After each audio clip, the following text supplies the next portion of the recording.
Welcome back to Real Lounge Entertainment. As always, I'm Mike, and here we are, day 10 of 12 days of Christmas horrors. And today, we're invited to Christmas dinner as we watch Meercy Christmas. Let's get into it.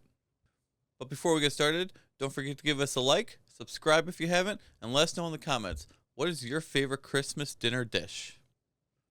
Now, today's movie is Meercy Christmas from 2017. This movie has a runtime of 1 hour and 23 minutes.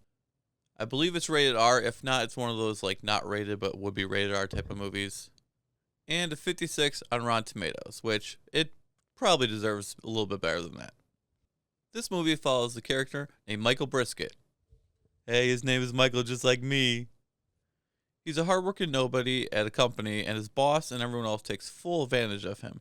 His boss even lays this huge project on his shoulders right before Christmas and needs to be done before Christmas.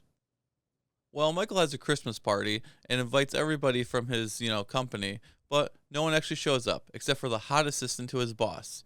She has so much fun during the party, she actually invites him to Christmas dinner at her family's house, and he accepts. Well, they have a fun drive there talking, singing Christmas songs, and eventually get to the house and meets the family. And I gotta say, her dad looks very familiar. I just can't put my finger on it right now, but let me keep thinking on it. Well, they have a lunch, and look at these ribs. They look kind of human, right? Well, that doesn't stop Michael because he really enjoys these ribs. Well, Michael goes to give a toast with the eggnog he's been drinking after lunch, and all of a sudden he hears his boss's voice from behind him. He turns around, and guess what? The boss is a member of the family. His hot assistant is actually his sister.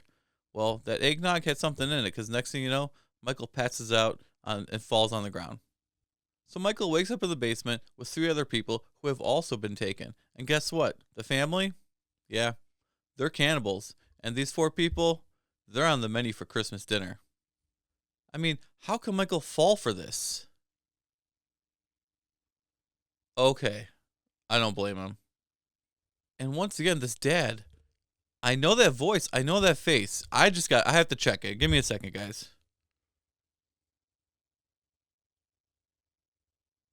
Oh my god, you guys. It's the shop so you drop guy. I guess this guy only does projects that involve food. Well, back on track, guys. The family eat one of the people, or at least part of one of the people in the basement. But the boss also needs Michael to keep working on that project that's due by Christmas. So they have him tied to a chair and working on it. And this whole time, the family just acts like a normal family. Like, there's not people kidnapped and stuff like that. It's pretty kind of creepy in a certain way. They're just talking about football while he's electrocuting Michael with the Christmas lights in the chair as he works. So, very weird and odd. So, the family keeps torturing and eating people, while Michael and the others in the basement try to figure out a way to escape.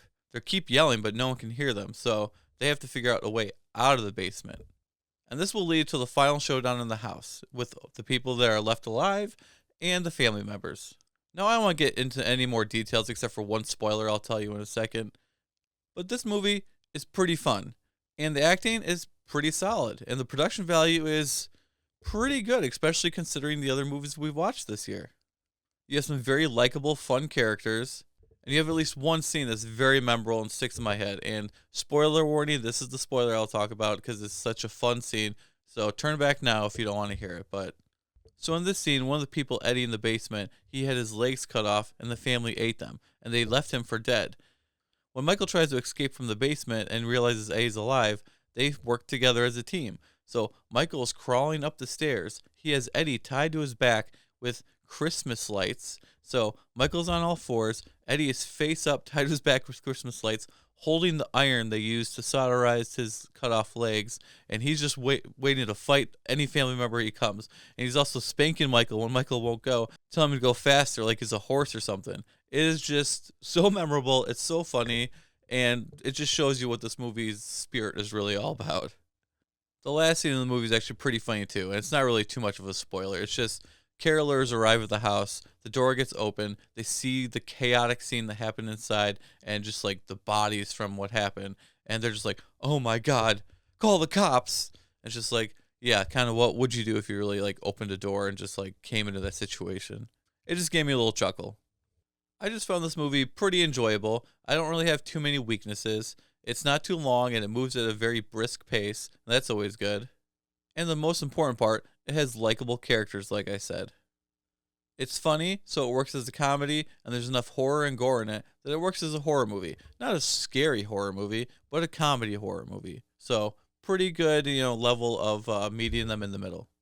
So I give Meercy Christmas 3.5 ribs out of 5. It's definitely one I recommend watching, and I'll definitely be watching this one again in the future, especially after this crap slate of movies. So thanks for watching day 10 of 12 Days of Christmas Horrors. Make sure to join us tomorrow for day 11 when we visit Santa Land and we get another Krampus. Check it out.